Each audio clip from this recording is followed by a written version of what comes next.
Chapter 1, An Introduction to Sociology. Chapter Outline. 1.1 What is Sociology? 1.2 The History of Sociology. 1.3 Theoretical Perspectives in Sociology. 1.4 Why study sociology? A busy commuter train station might seem like a very individualized place. Tens of thousands or hundreds of thousands of strangers flow through with a singular purpose, to get where they need to go. Whether walking through main doors at a pace of a dozen people each second, or arriving by train hundreds at a time, the station can feel a bit like a balloon being pumped too full. Throngs of people cluster in tight bottlenecks until they burst through corridors and stairways and tunnels to reach the next stage of their journey. In some stations, walking against the crowd can be a tedious, nearly impossible process.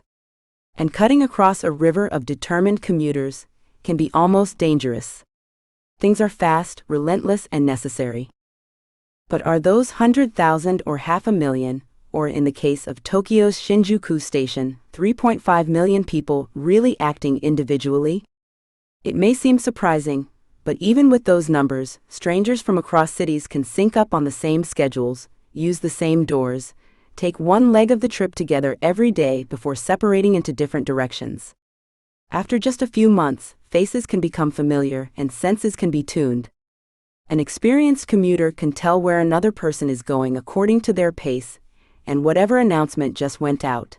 They may slow up a bit to let the other person pass, or hold a door open just a bit longer than usual, certain that someone will grab the handle behind them. Many regulars don't need to check the schedule board. They sense whether a train is running late or whether a track has changed simply by the movement of the crowd. And then the customs develop: which side to walk on, how fast to go, where to stand, how much space to leave between people on the escalator. When you board early, which seat should you take? When you see someone running for the train, do you jam the closing door with your foot? How does the crowd treat people who ask for food or money? What's the risk level in telling someone to be quiet? Very few of these behaviors are taught. None are written down. But the transit hub, that pocket of constant flow, is an echo of its society. It takes on some aspects of the city and country around it, but its people also form an informal group of their own. Sociologists, as you will learn, may study these people. Sociologists may seek to understand how they feel about their trip, be it proud or annoyed or just plain exhausted. Sociologists might study how length of commute relates to job satisfaction or family relationships. They may study the ways that conditions of a train station affect attitudes about government, or how the difficulty of commuting may lead people to relocate. This understanding isn't just a collection of interesting facts. It can influence government policy and spending decisions, employer interventions, and healthcare practices. The work sociologists do to understand our society, and the work you will do in learning about it, is meaningful to our lives and our futures. 1.1 What is sociology? Learning objectives. By the end of this section, you should be able to explain concepts central to sociology. Describe how different sociological perspectives have developed. What are society and culture? Sociology is the scientific and systematic study of groups and group interactions, societies and social interactions, from small and personal groups to very large groups. A group of people who live in a defined geographic area, who interact with one another, and who share a common culture is what sociologists call a society. Sociologists study all aspects and levels of society. Sociologists working from the micro level study small groups and individual interactions, while those using macro-level analysis look at trends among and between large groups and societies. For example, a micro-level study might look at the accepted rules of conversation in various groups, such as among teenagers or business professionals. In contrast, a macro-level analysis might research the ways that language use has changed over time or in social media outlets. The term culture refers to the group's shared practices, values, and beliefs. Culture encompasses a group's way of life, from routine everyday interactions to the most important parts of group members' lives. It includes everything produced by a society, including all the social rules. Sociologists often study culture using the sociological imagination, which pioneer sociologist C. Wright Mills described as an awareness of the relationship between a person's behavior and experience and the wider culture that shaped the person's choices and perceptions. It's a way of seeing our own and other people's behavior in relationship to history and social structure. 1959. One illustration of this is a person's decision to marry. In the United States, this choice is heavily influenced by individual feelings. However, the social acceptability of marriage relative to the person's circumstances also plays a part. Remember, though, that culture is a product of the people in a society. Sociologists take care not to treat the concept of culture as though it were alive and real. The error of treating an abstract concept as though it has a real material existence is known as reification. Son 2013. Studying patterns, how sociologists view society. All sociologists are interested in the experiences of individuals and how those experiences are shaped by interactions with social groups and society. To a sociologist, the personal decisions an individual makes do not exist in a vacuum. Cultural patterns, social forces, and influences put pressure on people to select one choice over another. Sociologists try to identify these general patterns by examining the behavior of large groups of people living in the same society and experiencing the same societal pressures. Consider the changes in U.S. families. The typical family in past decades consisted of married parents living in a home with their unmarried children. Today, the percent of unmarried couples, same-sex couples, single-parent and single-adult households is increasing, as well as is the number of expanded households, in which extended family members such as grandparents, cousins, or adult children live together in the family home. While 15 million mothers still make up the majority of single parents, 3.5 million fathers are also raising their children alone. U.S. Census Bureau 2020. Increasingly, single people and cohabitating couples are choosing to raise children outside of marriage through surrogates or adoption.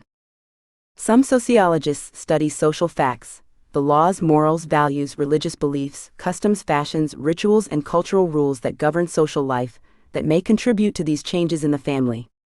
Do people in the United States view marriage and family differently over the years? Do they view them differently than Peruvians? Do employment and economic conditions play a role in families? Other sociologists are studying the consequences of these new patterns, such as the ways children influence and are influenced by them and/or the changing needs for education, housing, and healthcare. Sociologists identify and study patterns related to all kinds of contemporary social issues. The stop and frisk policy, the emergence of new political factions, how Twitter influences everyday communication, these are all examples of topics that sociologists might explore. Studying part and whole, how sociologists view social structures. A key component of the sociological perspective is the idea that the individual and society are inseparable. It is impossible to study one without the other. German sociologist Norbert Elias called the process of simultaneously analyzing the behavior of individuals and the society that shapes that behavior figuration. Consider religion. While people experience religion in a distinctly individual manner, religion exists in a larger social context as a social institution. For instance, an individual's religious practice may be influenced by what government dictates, holidays, teachers, places of worship, rituals, and so on. These influences underscore the important relationship between individual practices of religion and social pressures that influence that religious experience. Elias, 1978. In simpler terms, figuration means that as one analyzes the social institutions in a society, the individuals using that institution in any fashion need to be figured into the analysis. Sociology in the real world. Individual-society connections. When sociologist Nathan Kearns spoke to his friend Ashley, a pseudonym, about the move she and her partner had made from an urban center to a small Midwestern town, he was curious about how the social pressures placed on a lesbian couple differed from one community to the other. Ashley said that in the city, they had been accustomed to getting looks and hearing comments when she and her partner walked hand in hand. Otherwise, she felt that they were at least being tolerated. There had been little to no outright discrimination. Things changed when they moved to the small town for her partner's job. For the first time, Ashley found herself experiencing direct discrimination because of her sexual orientation. Some of it was particularly hurtful. Landlords would not rent to them.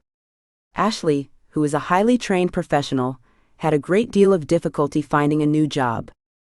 When Nathan asked Ashley if she and her partner became discouraged or bitter about this new situation, Ashley said that rather than letting it get to them, they decided to do something about it. Ashley approached groups at a local college and several churches in the area.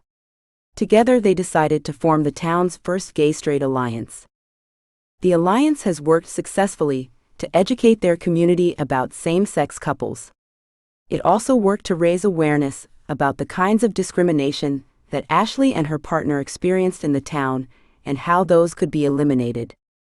The alliance has become a strong advocacy group, and it is working to attain equal rights for lesbian, gay, bisexual, and transgender, or LGBTQ individuals. Kearns observed that this is an excellent example of how negative social forces can result in a positive response from individuals to bring about social change. Kearns 2011. 1.2 The History of Sociology. Learning Objectives. By the end of this section, you should be able to explain why sociology emerged when it did. Describe how sociology became a separate academic discipline. For millennia, people have been fascinated by the relationships between individuals and societies. Many topics studied by ancient philosophers in their desire to describe an ideal society are still studied in modern sociology, including theories of social conflict, economics, social cohesion, and power in a continued attempt to describe an ideal society. Hanoum 2003. Although we are more familiar with Western philosophers like Plato and his student Aristotle, Eastern philosophers also thought about social issues. Until recently, we have very few texts that are non-religious in nature that theorize about social life. From 4th century through the 19th century, the Catholic Church was the seat of power from today's Turkey in the east to Western and Northern Europe, including the British Isles. Monks who were charged with rewriting holy texts by hand and the aristocracy were literate. Moreover, the Church consolidated power. In the year 800, Pope Leo III named Charlemagne, the King of Francia, today's France, Belgium, Netherlands, and Germany, Emperor of the Holy Roman Empire, giving one individual significant control over most of Europe. Doing so gave the Catholic Church the power to maintain its own traditions, and to safeguard them from the influence of people practicing other religions. If any social patterns challenged any belief of the Church, those practitioners were often massacred, burned at the stake, or labeled heretics. As a result, the records that we have are extremely subjective and do not offer an unbiased view of social practice. In the 13th century, Ma Tuanlin, a Chinese historian, was the first to record in his seminal encyclopedia titled General Study of Literary Remains, the social dynamics underlying and generating historical development. In the 14th century, the Tunisian historian Ibn Khaldun, 1332–1406, set the foundation for both modern sociology and economics. Khaldun proposed a theory of social conflict and provided a comparison of nomadic and sedentary life, an analysis of political economy, and a study connecting a tribe's social cohesion to its capacity for power. Hanoum 2003. Khaldun often challenged authorities. As sociologists continue to study and report on social issues and problems, they often find themselves in the center of controversy. From 1347 to 1522, the bubonic plague ravaged Europe, killing up to 35% of population. Armstrong 2019. The plague dealt a major blow to the credibility of the Catholic Church. Out of this chaos emerged the work of Copernicus, Galileo, Leonardo Newton, Linnaeus, and other philosophers, whose work sometimes contradicted church teachings. Events once held to be the product of the divine hand could be analyzed by human reason and observation, and could be explained by scientific, testable, and retestable hypotheses. As literacy spread through conquests and colonization, more records and literature became available for sociologists and historians to put social puzzles together. In the 18th century, Enlightenment philosophers developed general principles that could be used to explain social life. Thinkers such as John Locke, François-Marie Arouet, Voltaire, Immanuel Kant, and Thomas Hobbes responded to what they saw as social ills by writing on topics that they hoped would lead to social reform. Mary Wollstonecraft, 1759 to 1797, wrote about women's conditions in society. Like Harriet Martineau and Jane Addams, her works were long ignored by the male academic structure, but since the 1970s, Wollstonecraft has been widely considered the first feminist thinker of consequence. Ideas about economic systems, the family, health and hygiene, national offense and defense were among the many concerns of social life. The early 19th century saw great changes with the Industrial Revolution, increased mobility, and new kinds of employment. It was also a period of increased trade, travel, and globalization that exposed many people, for the first time, to societies and cultures other than their own. Millions of people moved into cities, and many people turned away from their traditional religious beliefs. Ideas spread rapidly, groups were created, political decisions became public decisions. Among a new generation of philosophers, there were some who believed they could make sense of it all. Creating a discipline, European theorists. Auguste Comte, 1798 to 1857. The term sociology was first coined in 1780 by the French essayist Emmanuel Joseph Sieyès, 1748 to 1836, in an unpublished manuscript, Faure et al., 1999. In 1838, the term was reintroduced by Auguste Comte, 1798 to 1857. Comte originally studied to be an engineer, but later became a pupil of social philosopher Claude-Henri de Rouvroy Comte de Saint-Simon, 1760 to 1825. They both thought that social scientists could study society using the same scientific methods utilized in natural sciences. Comte also believed in the potential of social scientists to work toward the betterment of society. He held that once scholars identified the laws that govern society, sociologists could address problems such as poor education and poverty. Abercrombie et al., 2000. Comte named the scientific study of social patterns positivism.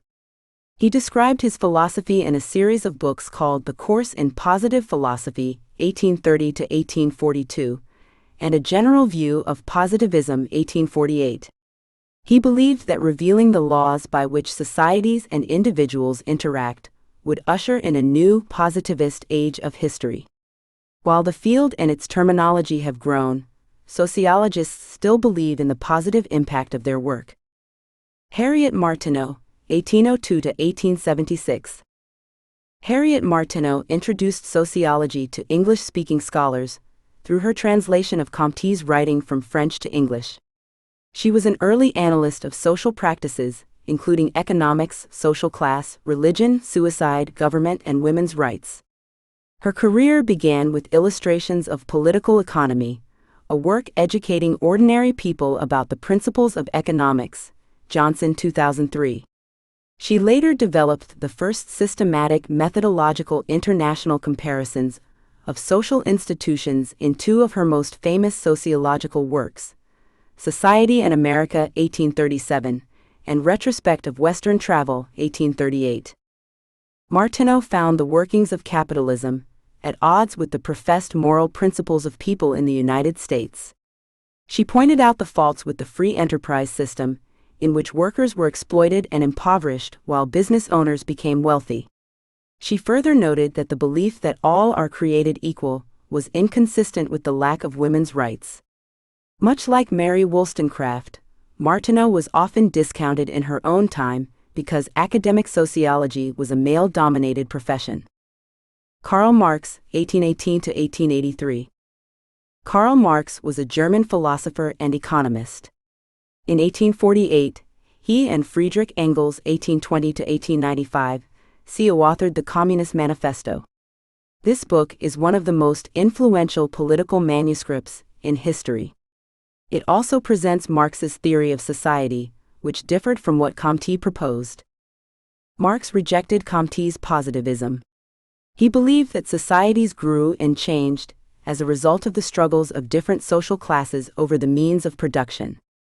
At the time he was developing his theories, the Industrial Revolution and the rise of capitalism led to great disparities in wealth between the owners of the factories and workers.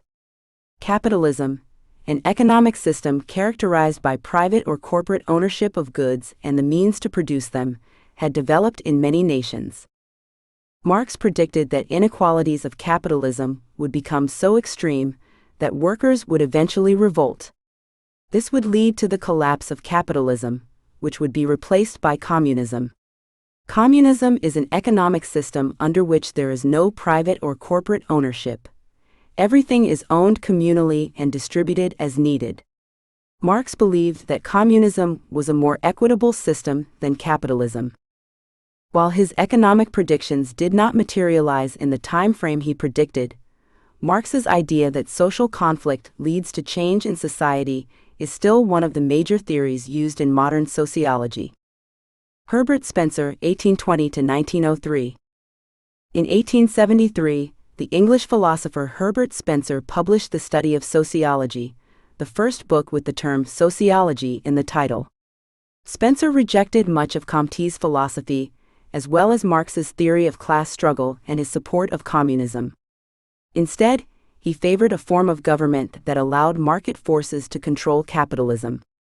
His work influenced many early sociologists, including Emile Durkheim, 1858 to 1917.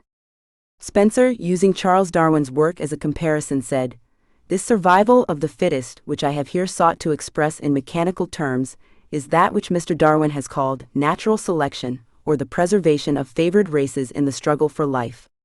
Spencer, 1864. The statement is often misinterpreted and adopted by those who believe in the superiority of one race over another. Georg Simmel, 1858 to 1918. Georg Simmel was a German art critic who wrote widely on social and political issues as well. Simmel took an anti-positivism stance and addressed topics such as social conflict, the function of money, individual identity in city life, and the European fear of outsiders, Stapley 2010. Much of his work focused on micro-level theories and analyzed the dynamics of two-person and three-person groups. His work also emphasized individual culture as the creative capacities of individuals. Ritzer and Goodman, 2004. Emile Durkheim, 1858 to 1917. Emile Durkheim helped establish sociology as a formal academic discipline by establishing the first European Department of Sociology at the University of Bordeaux in 1895, and by publishing his Rules of the Sociological Method in 1895. In Division of Labor in Society, 1893, Durkheim further laid out his theory on how societies transformed from a primitive state into a capitalist industrial society. According to Durkheim, people rise to their proper levels in society based on merit. Durkheim believed that sociologists could study objective social facts, Poggi 2000. He also believed that through such studies it would be possible to determine if a society was healthy or pathological. Healthy societies were stable, while pathological societies experienced a breakdown in social norms. In 1897, Durkheim attempted to demonstrate the effectiveness of his rules of social research when he published a work titled Suicide. Durkheim examined suicide statistics in different police districts to research differences between Catholic and Protestant communities. He attributed the differences to socio-religious forces rather than to individual or psychological causes. Max Weber, 1864 to 1920. Prominent sociologist Max Weber established a sociology department in Germany at the Ludwig Maximilians University of Munich in 1919. Weber wrote on many topics related to sociology, including political change in Russia and social forces that affect factory workers. He is known best for his 1904 book, The Protestant Ethic and the Spirit of Capitalism. The theory that Weber sets forth in this book is still controversial. Some believe that Weber argued that the beliefs of many Protestants, especially Calvinists, led to the rise of capitalism. Others interpret it as simply claiming that the ideologies of capitalism and Protestantism are complementary. Weber believed that it was difficult, if not impossible, to use standard scientific methods to accurately predict the behavior of groups as some sociologists hope to do. Weber argued that the influence of culture on human behavior had to be taken into account. This even applied to the researchers themselves, who should be aware of how their own cultural biases could influence their research. To deal with this problem, Weber and Wilhelm Dilthey introduced the concept of Verstehen, a German word that means to understand in a deep way. In seeking Verstehen, outside observers of a social world, an entire culture, or a small setting attempt to understand it from an insider's point of view. In The Nature of Social Action, Weber described sociology as striving to interpret the meaning of social action and thereby give a causal explanation of the way in which action proceeds and the effects it produces. He and other like-minded sociologists proposed a philosophy of anti-positivism whereby social researchers would strive for subjectivity as they work to represent social processes, cultural norms, and societal values. This approach led to some research methods whose aim was not to generalize or predict traditional in science, but to systematically gain an in-depth understanding of social worlds. The different approaches to research, based on positivism or anti-positivism, are often considered the foundation for the differences found today between quantitative sociology and qualitative sociology. Quantitative sociology uses statistical methods, such as surveys with large numbers of participants. Researchers analyze data using statistical techniques to see if they can uncover patterns of human behavior. Qualitative sociology seeks to understand human behavior by learning about it through in-depth interviews, focus groups, and analysis of content sources, like books, magazines, journals, and popular media. Social policy and debate. Should we raise the minimum wage? During his hard-fought 2020 campaign, President Joe Biden promised Americans that he would raise the federal minimum wage. Opponents of raising the minimum wage argue that some workers would get larger paychecks while others would lose their jobs, and companies would be less likely to hire new workers because of the increased cost of paying them. Biden and other proponents of raising the minimum wage contend that some job loss would be greatly offset by the positive effects on the standard of living of low-wage workers and reducing the income gap between the rich and poor. Sociologists may consider the minimum wage issue from differing perspectives as well. How much of an impact would a minimum wage raise have for a single mother? Some might study the economic effects, such as her ability to pay bills and keep food on the table. Others might look at how reduced economic stress could improve family relationships. Some sociologists might research the impact on the status of small business owners. These could all be examples of public sociology, a branch of sociology that strives to bring sociological dialogue to public forums. The goals of public sociology are to increase understanding of the social factors that underlie social problems and assist in finding solutions. According to Michael Burawoy, 2005, the challenge of public sociology is to engage multiple publics in multiple ways. Applying the discipline, American theorists and practitioners. In the early 1900s, sociology reached universities in the United States. William Sumner held the first professorship in sociology, Yale University. Franklin Giddings was the first full professor of sociology, Columbia University, and Albion Small wrote the first sociology textbook. Early American sociologists tested and applied the theories of the Europeans and became leaders in social research. Lester Ward, 1841–1913, developed social research methods and argued for the use of the scientific method and quantitative data, Chapter 2, to show the effectiveness of policies. In order for sociology to gain respectability in American academia, social researchers understood that they must adopt empirical approaches. W.E.B. Du Bois, 1868 to 1963. William Edward Burghardt, W.E.B.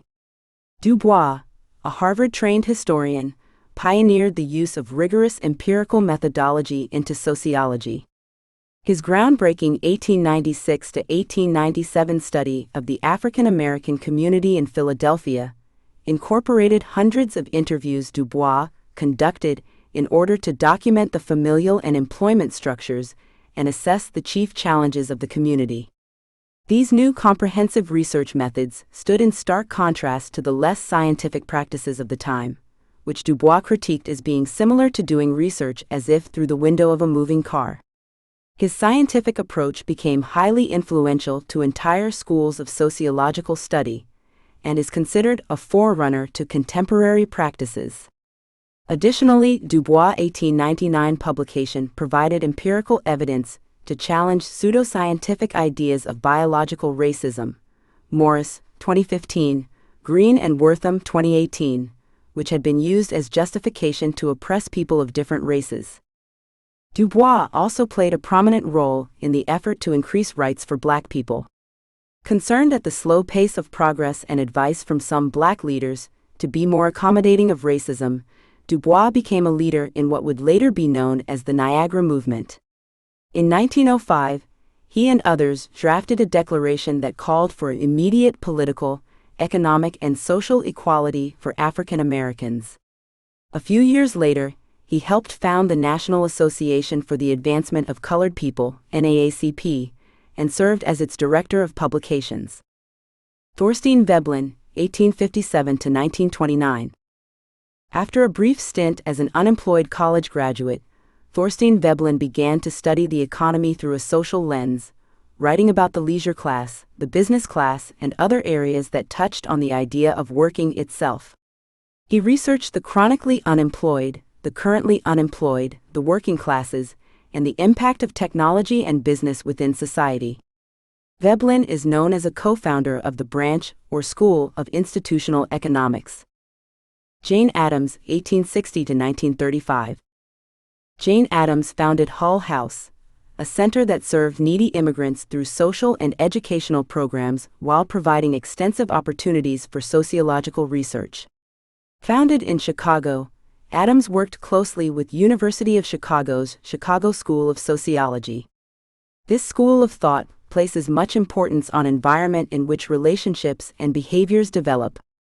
Research conducted at Hull House informed child labor, immigration, healthcare, and other areas of public policy. Charles Horton Cooley, 1864 to 1929. Charles Horton Cooley posited that individuals compare themselves to others in order to check themselves against social standards and remain part of the group. Calling this idea the looking-glass self, Cooley argued that we see ourselves by the reactions of others with whom we interact. If someone reacts positively to our behavior, theoretically we will continue that behavior. He wrote substantially on what he saw as the order of life and human nature and the social order, 1902, followed by social organization in 1909. He was very concerned with the increasing individualism and competitiveness of U.S. society, fearing it would disrupt families as primary groups lost their importance. George Herbert Mead, 1863 to 1931. George Herbert Mead was a philosopher and sociologist whose work focused on the ways in which the mind and the self were developed as a result of social processes. Cronk, N.D. He argued that how an individual comes to view himself or herself is based to a very large extent on interactions with others. Though Mead adopted Cooley's concept of looking-glasses, Mead felt that an individual's reaction to a positive or negative reflection depended on who the other was.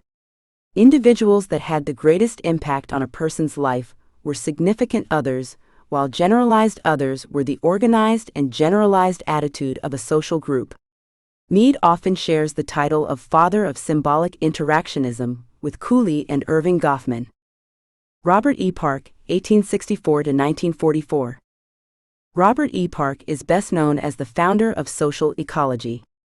Attached to the Chicago School, Park focused on how individuals lived within their environment. One of the first sociologists to focus on ethnic minorities, he wrote on the Belgian oppression of the Congolese. When he returned to the U.S., he and Ernest Burgess researched the inner city to show that no matter who lived there, social chaos was prevalent. As such, it was not the residents who caused the chaos, but the environment. 1.3 Theoretical Perspectives in Sociology. Learning Objectives.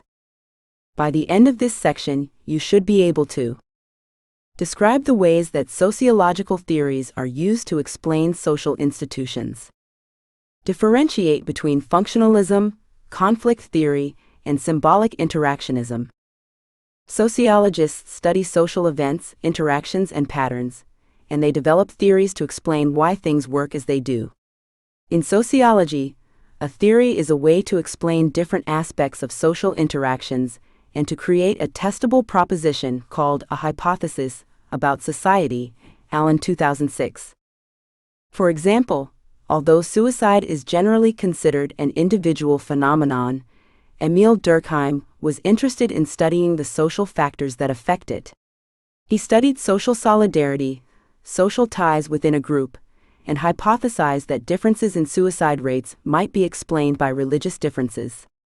Durkheim gathered a large amount of data about Europeans and found that Protestants were more likely to commit suicide than Catholics. His work supports the utility of theory in sociological research.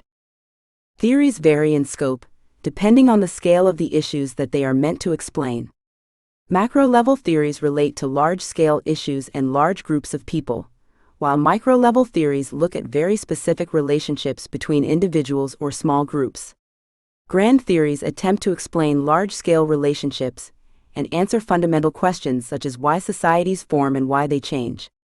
Sociological theory is constantly evolving and should never be considered complete. Classic sociological theories are still considered important and current, but new sociological theories build upon the work of their predecessors and add to them. Calhoun 2002. In sociology, a few theories provide broad perspectives that help explain many different aspects of social life, and these are called paradigms. Paradigms are philosophical and theoretical frameworks used within a discipline to formulate theories, generalizations, and the experiments performed in support of them. 3 paradigms have come to dominate sociological thinking because they provide useful explanations: structural functionalism, conflict theory, and symbolic interactionism. Functionalism. Functionalism, also called structural functional theory, sees society as a structure with interrelated parts designed to meet the biological and social needs of the individuals in that society. Functionalism grew out of the writings of English philosopher and biologist Herbert Spencer, who saw similarities between society and the human body. He argued that just as the various organs of the body work together to keep the body functioning, the various parts of society work together to keep society functioning. Spencer, 1898. The parts of society that Spencer referred to were the social institutions, or patterns of beliefs and behaviors focused on meeting social needs, such as government, education, family, healthcare, religion, and the economy. Emil Durkheim applied Spencer's theory to explain how societies change and survive over time. Durkheim believed that society is a complex system of interrelated and interdependent parts that work together to maintain stability. Durkheim, 1893, and that society is held together by shared values, languages, and symbols. He believed that to study society, a sociologist must look beyond individuals to social facts such as laws, morals, values, religious beliefs, customs, fashion, and rituals, which all serve to govern social life. Durkheim, 1895. Alfred Radcliffe Brown, 1881-1955, a social anthropologist, defined the function of any recurrent activity as the part it played in social life as a whole, and therefore the contribution it makes to social stability and continuity. Radcliffe Brown, 1952. In a healthy society, all parts work together to maintain stability, a state called dynamic equilibrium by later sociologists such as Parsons, 1961. Durkheim believed that individuals may make up society, but in order to study society, sociologists have to look beyond individuals to social facts. Each of these social facts serves one or more functions within a society. For example, one function of a society's laws may be to protect society from violence, while another is to punish criminal behavior, while another is to preserve public health. Another noted structural functionalist, Robert Merton, 1910 to 2003, pointed out that social processes often have many functions. Manifest functions are the consequences of a social process that are sought or anticipated, while latent functions are the unsought consequences of a social process. A manifest function of a college education, for example, includes gaining knowledge, preparing for a career, and finding a good job that utilizes that education. Latent functions of your college years include meeting new people, participating in extracurricular activities, or even finding a spouse or partner. Another latent function of education is creating a hierarchy of employment based on the level of education attained. Latent functions can be beneficial, neutral, or harmful. Social processes that have undesirable consequences for the operation of society are called dysfunctions. In education, examples of dysfunction include getting bad grades, truancy, dropping out, not graduating, and not finding suitable employment. Criticism. One criticism of the structural functional theory is that it can't adequately explain social change even though the functions are processes. Also problematic is the somewhat circular nature of this theory. Repetitive behavior patterns are assumed to have a function, yet we profess to know that they have a function only because they are repeated. Furthermore, dysfunctions may continue, even though they don't serve a function, which seemingly contradicts the basic premise of the theory. Many sociologists now believe that functionalism is no longer useful as a macro-level theory, but that it does serve a useful purpose in some mid-level analyses. Big picture. A global culture? Sociologists around the world look closely for signs of what would be an unprecedented event, the emergence of a global culture. In the past, empires such as those that existed in China, Europe, Africa, and Central and South America linked people from many different countries, but those people rarely became part of a common culture. They lived too far from each other, spoke different languages, practiced different religions, and traded few goods. Today, increases in communication, travel, and trade have made the world a much smaller place. More and more people are able to communicate with each other instantly, wherever they are located, by telephone, video, and text. They share movies, television shows, music, games, and information over the internet. Students can study with teachers and pupils from the other side of the globe. Governments find it harder to hide conditions inside their countries from the rest of the world. Sociologists research many different aspects of this potential global culture. Some explore the dynamics involved in the social interactions of global online communities, such as when members feel a closer kinship to other group members than to people residing in their own countries. Other sociologists study the impact this growing international culture has on smaller, less powerful local cultures. Yet other researchers explore how international markets and the outsourcing of labor impact social inequalities. Sociology can play a key role in people's abilities to understand the nature of this emerging global culture and how to respond to it. Conflict theory. Conflict theory looks at society as a competition for limited resources. This perspective is a macro-level approach most identified with the writings of German philosopher and economist Karl Marx, who saw society as being made up of individuals in different social classes who must compete for social, material, and political resources, such as food and housing, employment, education, and leisure time. Social institutions like government, education, and religion reflect this competition in their inherent inequalities and help maintain the unequal social structure. Some individuals and organizations are able to obtain and keep more resources than others, and these winners use their power and influence to maintain social institutions. The perpetuation of power results in the perpetuation of oppression. Several theorists suggested variations on this basic theme, like Polish-Austrian sociologist Ludwig Gumplowicz, 1838 to 1909, who expanded on Marx's ideas by arguing that war and conquest are the basis of civilizations. He believed that cultural and ethnic conflicts led to states being identified and defined by a dominant group that had power over other groups. Irving, 2007. German sociologist Max Weber, 1864 to 1920, agreed with Marx but also believed that, in addition to economic inequalities, inequalities of political power and social structure cause conflict.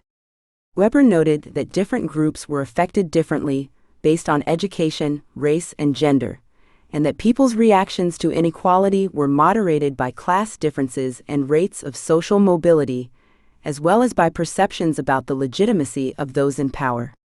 A reader of Marx, Georg Simmel, believed that conflict can help integrate and stabilize a society. He said that the intensity of the conflict varies depending on the emotional involvement of the parties, the degree of solidarity within the opposing groups, and the clarity and limited nature of the goals. Simmel also showed that groups work to create internal solidarity, centralize power, and reduce dissent. The stronger the bond, the weaker the discord. Resolving conflicts can reduce tension and hostility, and can pave the way for future agreements. In the 1930s and 1940s, German philosophers, known as the Frankfurt School, developed critical theory as an elaboration on Marxist principles. Critical theory is an expansion of conflict theory and is broader than just sociology, incorporating other social sciences and philosophy. A critical theory is a holistic theory and attempts to address structural issues causing inequality. It must explain what's wrong in current social reality, identify the people who can make changes, and provide practical goals for social transformation. Horkheimer, 1982. More recently, inequality based on gender or race has been explained in a similar manner and has identified institutionalized power structures that help to maintain inequality between groups. Janet Saltzman Chaffetz, 1941 to 2006, presented a model of feminist theory that attempts to explain the forces that maintain gender inequality, as well as a theory of how such a system can be changed. Turner, 2003. Similarly, critical race theory grew out of a critical analysis of race and racism from a legal point of view. Critical race theory looks at structural inequality based on white privilege and associated wealth, power, and prestige. Sociology in the real world. Farming and locavores. How sociological perspectives might view food consumption. The consumption of food is a commonplace, daily occurrence. Yet, it can also be associated with important moments in our lives. Eating can be an individual or a group action, and eating habits and customs are influenced by our cultures. In the context of society, our nation's food system is at the core of numerous social movements, political issues, and economic debates. Any of these factors might become a topic of sociological study. A structural functional approach to the topic of food consumption might analyze the role of the agriculture industry within the nation's economy and how this has changed from the early days of manual labor farming to modern mechanized production. Another might study the different functions of processes in food production, from farming and harvesting to flashy packaging and mass consumerism. A conflict theorist might be interested in the power differentials present in the regulation of food, by exploring where people's right to information intersects with corporations' drive for profit and how the government mediates those interests. Or a conflict theorist might examine the power and powerlessness experienced by local farmers versus large farming conglomerates, such as the documentary Food Inc., which depicts as resulting from Monsanto's patenting of seed technology. Another topic of study might be how nutrition varies between different social classes. A sociologist viewing food consumption through a symbolic interactionist lens would be more interested in micro-level topics, such as the symbolic use of food in religious rituals, or the role it plays in the social interaction of a family dinner. This perspective might also explore the interactions among group members who identify themselves based on their sharing a particular diet, such as vegetarians, people who don't eat meat, or locavores, people who strive to eat locally produced food. Criticism. Just as structural functionalism was criticized for focusing too much on the stability of societies, conflict theory has been criticized because it tends to focus on conflict to the exclusion of recognizing stability. Many social structures are extremely stable or have gradually progressed over time rather than changing abruptly as conflict theory would suggest. Symbolic interactionist theory. Symbolic interactionism is a micro-level theory that focuses on the relationships among individuals within a society. Communication, the exchange of meaning through language and symbols, is believed to be the way in which people make sense of their social worlds. Theorists Herman and Reynolds, 1994, note that this perspective sees people as being active in shaping the social world rather than simply being acted upon. George Herbert Mead is considered a founder of symbolic interactionism, though he never published his work on it. LaRosa and Reitzes, 1993. Mead's student, Herbert Bloomer, 1900 to 1987, coined the term symbolic interactionism and outlined these basic premises. Humans interact with things based on meanings ascribed to those things. The ascribed meaning of things comes from our interactions with others in society. The meanings of things are interpreted by a person when dealing with things in specific circumstances. Bloomer, 1969. If you love books, for example, a symbolic interactionist might propose that you learned that books are good or important in the interactions you had with family, friends, school, or church. Maybe your family had a special reading time each week, getting your library card was treated as a special event, or bedtime stories were associated with warmth and comfort. Social scientists, who apply symbolic interactionist thinking, look for patterns of interaction between individuals. Their studies often involve observation of one-on-one interactions. For example, while a conflict theorist studying a political protest might focus on class difference, a symbolic interactionist would be more interested in how individuals in the protesting group interact, as well as the signs and symbols protesters use to communicate their message.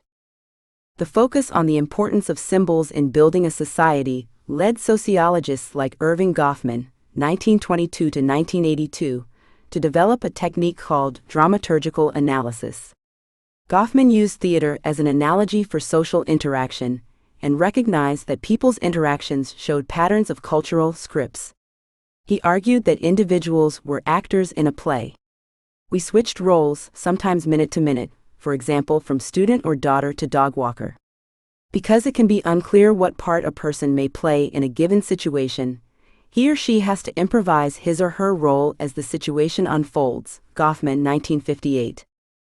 Studies that use the symbolic interactionist perspective are more likely to use qualitative research methods, such as in-depth interviews or participant observation, because they seek to understand the symbolic worlds in which research subjects live.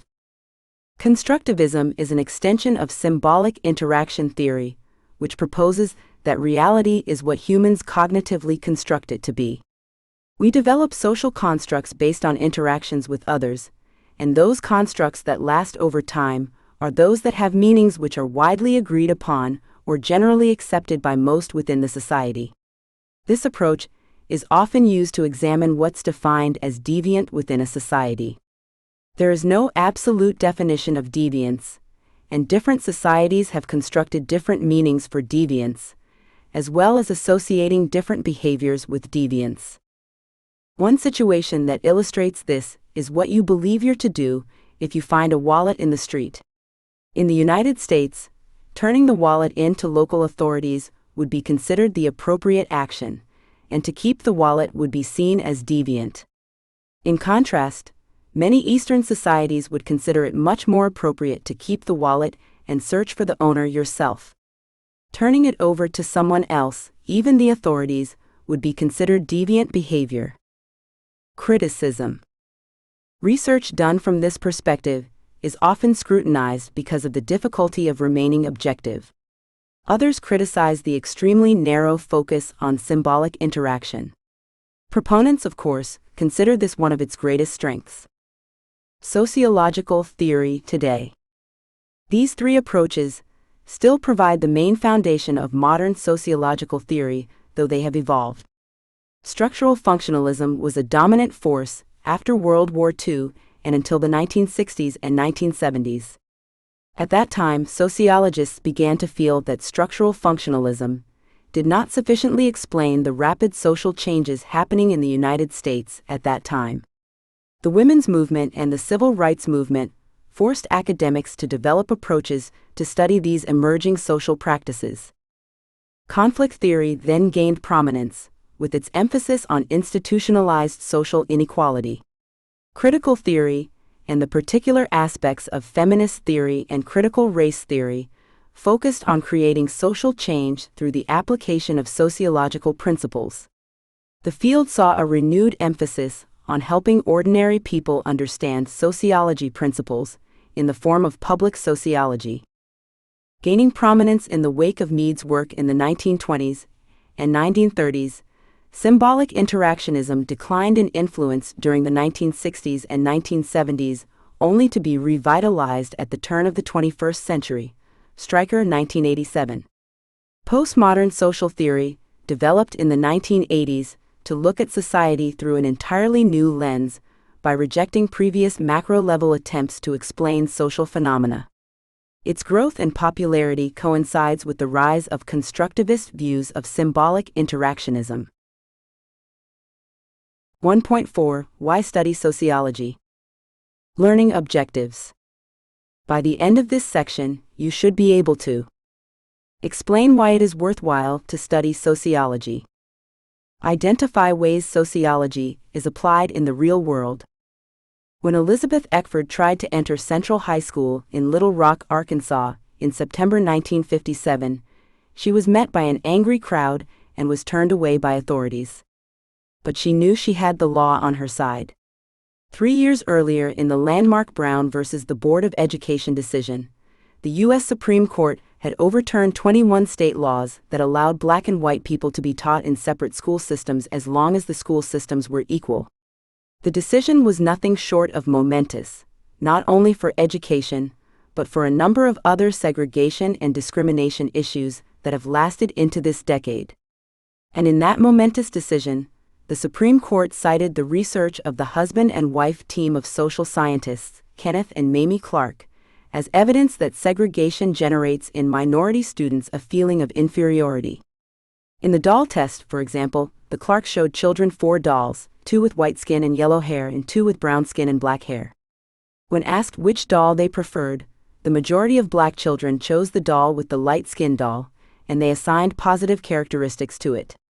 Most of the black children discarded the doll with the brown skin, the one that had a closer resemblance to themselves. When asked to choose the doll that looked like them, many children left the room, started to cry, and/or became depressed. The Clarks' research contributed to the Supreme Court's conclusion that separate but equal was damaging to students, and that separate facilities are unequal. Sociology and a better society. Since it was first founded, many people interested in sociology have been driven by the scholarly desire to contribute knowledge to this field, while others have seen it as a way not only to study society, but also to improve it. Besides desegregation, sociology has played a crucial role in many important social reforms, such as equal opportunity for women in the workplace, improved treatment for individuals with mental illnesses or learning disabilities, increased accessibility and accommodation for people with physical disabilities, the right of native populations to preserve their land and culture, and prison system reforms. The predominant American sociologist, the late Peter L. Berger, 1929–2017, in his 1963 book, Invitation to Sociology, A Humanistic Perspective, describes a sociologist as someone concerned with understanding society in a disciplined way.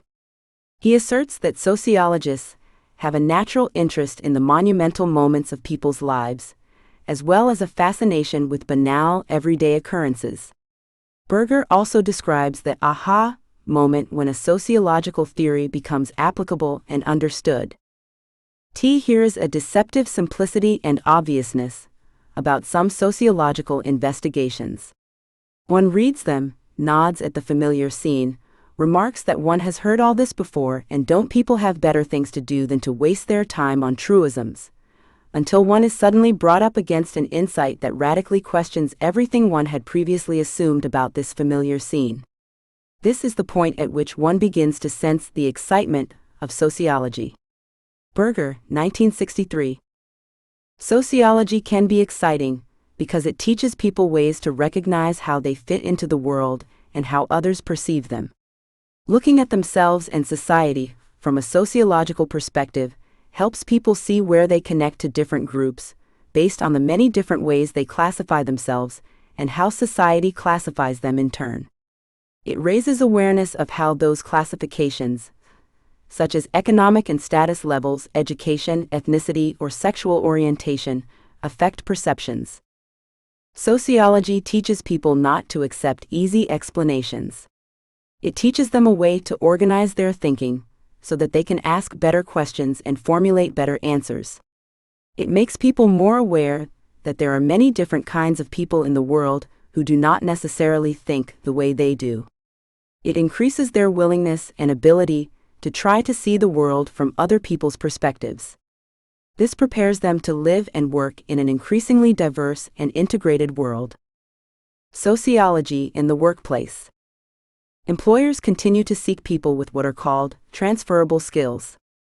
This means that they want to hire people whose knowledge and education can be applied in a variety of settings and whose skills will contribute to various tasks.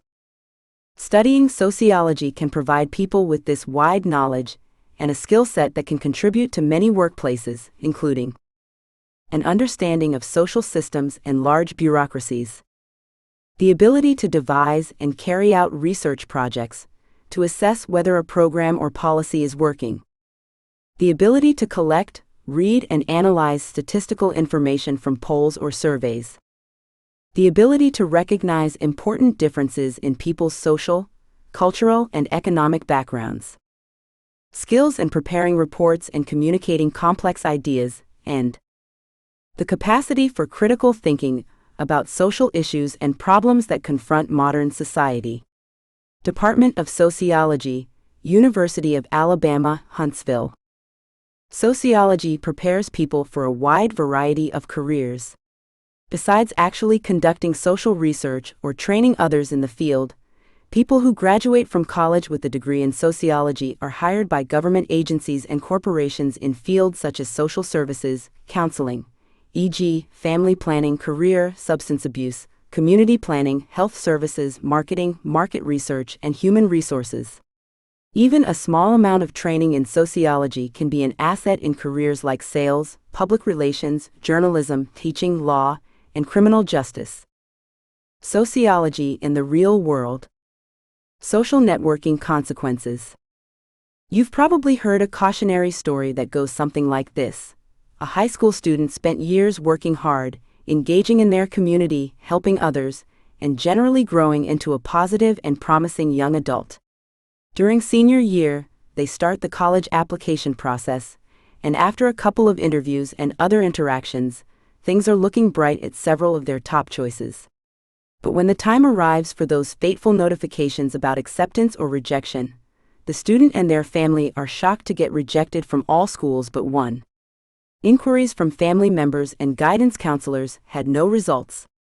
The only news came in the form of a letter, 3 weeks later, from the one school that had accepted the student. After an initial investigation, the university has determined that several posts attributed to you violate our policies and are offensive and troubling. The letter's remaining 2 pages detailed the ongoing investigation and outlined the potential outcomes. But that one statement said it all. The student had posted something offensive on social media, and their prospective colleges had found it. 2 years earlier, at the beginning of sophomore year, the student had posted 2 comments and a meme that mocked a classmate who had been assaulted at a party. Even thought the student had removed them within a few days, the posts lived on in other forums and on a few friends' pages. There was also the possibility that someone had screen grabbed them. While social media posts are protected forms of speech in relation to the government, colleges can review them as they evaluate applicants. Employers can do the same, as can romantic partners or even volunteer organizations. You may believe that a 15-year-old's social media comments should not impact them years later. Or you may feel that someone who jokes about assault may be a risk to commit a similar act or fail to stop or report one. Sociologists may consider all of those assumptions and may seek answers or information through research to uncover the impacts, risks, tendencies, and outcomes on the different groups involved. For example, a sociologist might work to discover answers to the following questions. Is abusive speech or assault less likely to occur at colleges that screen applicants' social media posts? Do sensitivity trainings or cultural competency programs have an effect on online speech? Do colleges treat all community members equally when they discover someone has posted offensive comments or other content?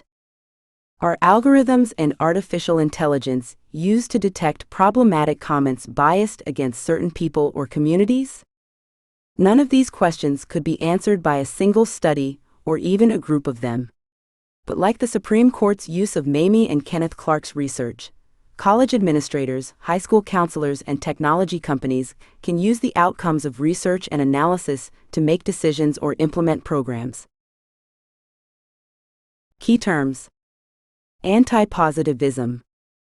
The view that social researchers should strive for subjectivity as they work to represent social processes, cultural norms, and societal values.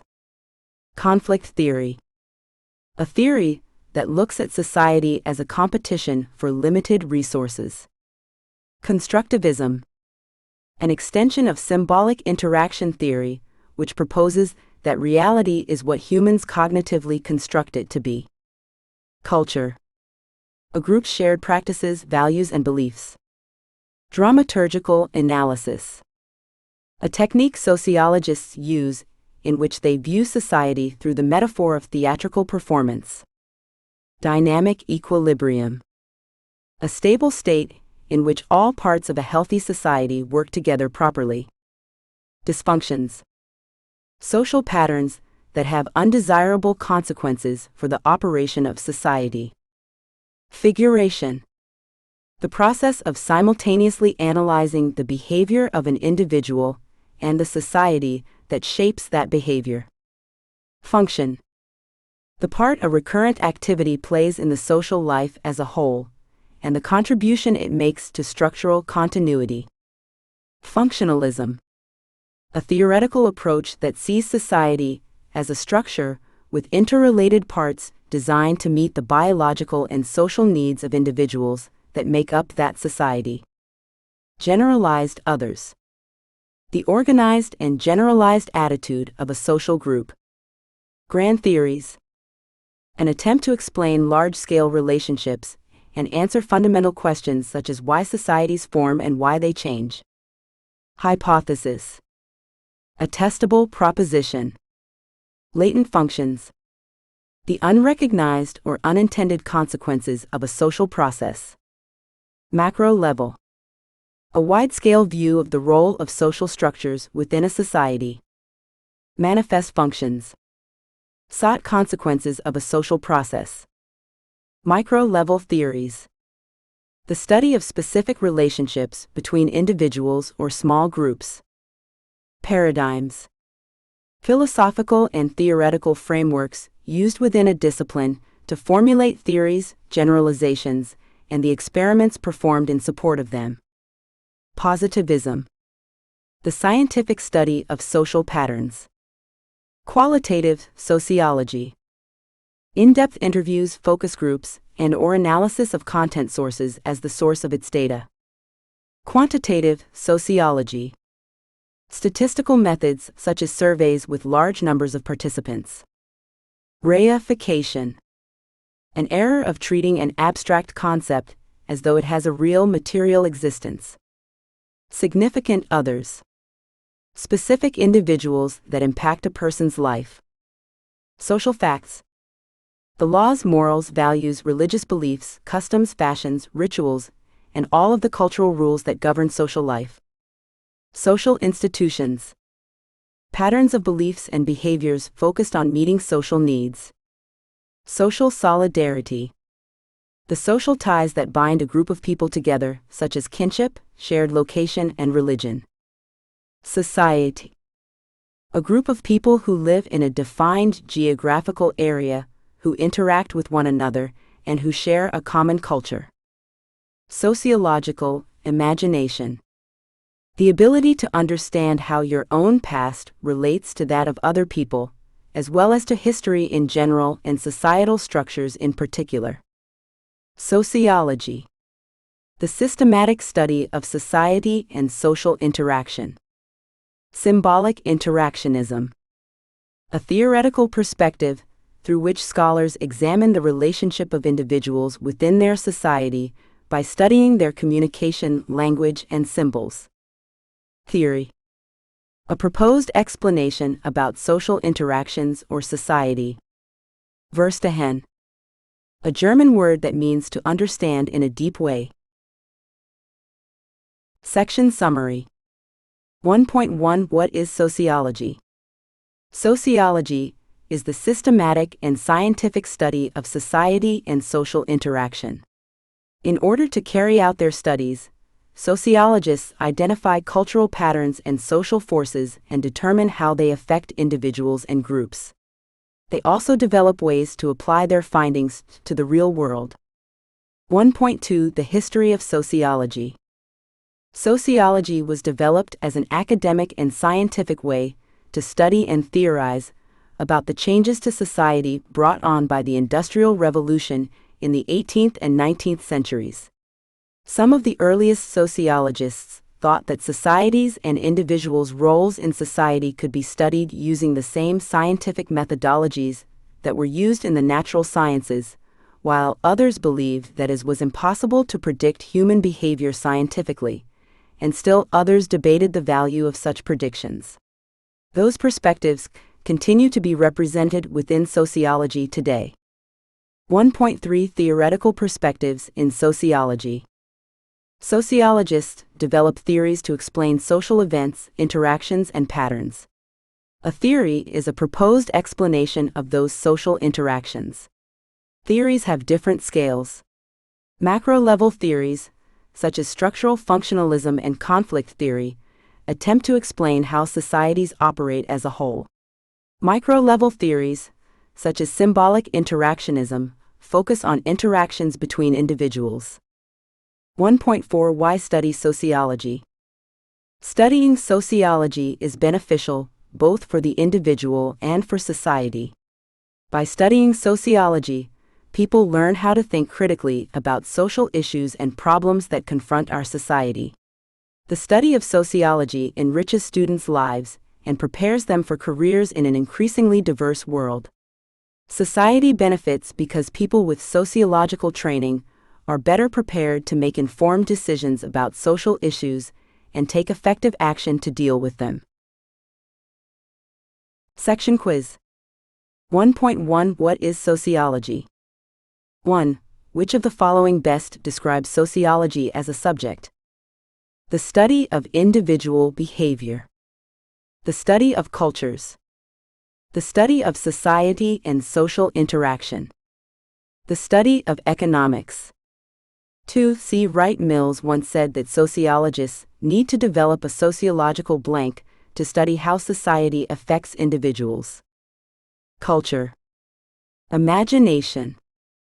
Method. Tool. 3. A sociologist defines society as a group of people who reside in a defined area, share a culture, and who interact, work in the same industry, speak different languages, practice a recognized religion. 4. Seeing patterns means that a sociologist needs to be able to compare the behavior of individuals from different societies, compare one society to another, identify similarities in how social groups respond to social pressure, compare individuals to groups. 1.2 The history of sociology. 5. Which of the following was a topic of study in early sociology? Astrology, economics, physics, history. 6. Which founder of sociology believed societies change due to class struggle? Emile Comte, Karl Marx, Plato, Herbert Spencer. 7. Weber believed humans could not be studied purely objectively because they were influenced by drugs, their culture, their genetic makeup. The researcher. 1.3 Theoretical perspectives in sociology. 8. Which of these theories is most likely to look at the social world on a micro level? Structural functionalism, conflict theory, positivism, symbolic interactionism. 9. Who believed that the history of society was one of class struggle? Emile Durkheim, Karl Marx, Irving Goffman, George Herbert Mead. 10. Who coined the phrase symbolic interactionism? Herbert Blumer, Max Weber, Lester F. Ward, W. I. Thomas. 11. A symbolic interactionist may compare social interactions to behaviors, conflicts, human organs, theatrical roles. 12. Which research technique would most likely be used by a symbolic interactionist? Surveys, participant observation, quantitative data analysis. None of the above. 1.4 Why study sociology? 13. Kenneth and Mamie Clark used sociological research to show that segregation was beneficial, harmful, illegal, of no importance. 14. What did the Clarks use in their experiment noted in exercise 1.13? Children and dogs, adults and dolls, children and dolls, adults and pets. 15. Studying sociology helps people analyze data because they learn interview techniques, to apply statistics, to generate theories. All of the above. 16. Berger describes sociologists as concerned with monumental moments in people's lives, common everyday life events. Both A and B. None of the above. 17. Berger writes that sociology is not an academic discipline, makes the strange familiar, makes the familiar strange, is not a science. Short answer. 1.1 What is sociology? 1. What do you think C. Wright Mills meant when he said that to be a sociologist, one had to develop a sociological imagination? 2. Describe a situation in which a choice you made was influenced by societal pressures. 1.2 The history of sociology. 3. What do you make of Karl Marx's contributions to sociology? What perceptions of Marx have you been exposed to in your society, and how do those perceptions influence your views? 4. Do you tend to place more value on qualitative or quantitative research? Why?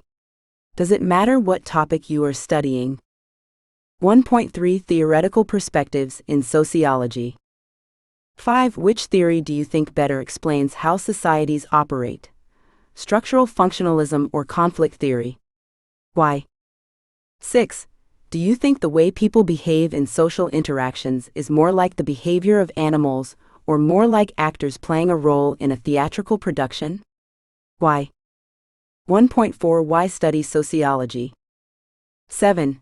How do you think taking a sociology course might affect your social interactions? 8. What sort of career are you interested in? How could studying sociology help you in this career?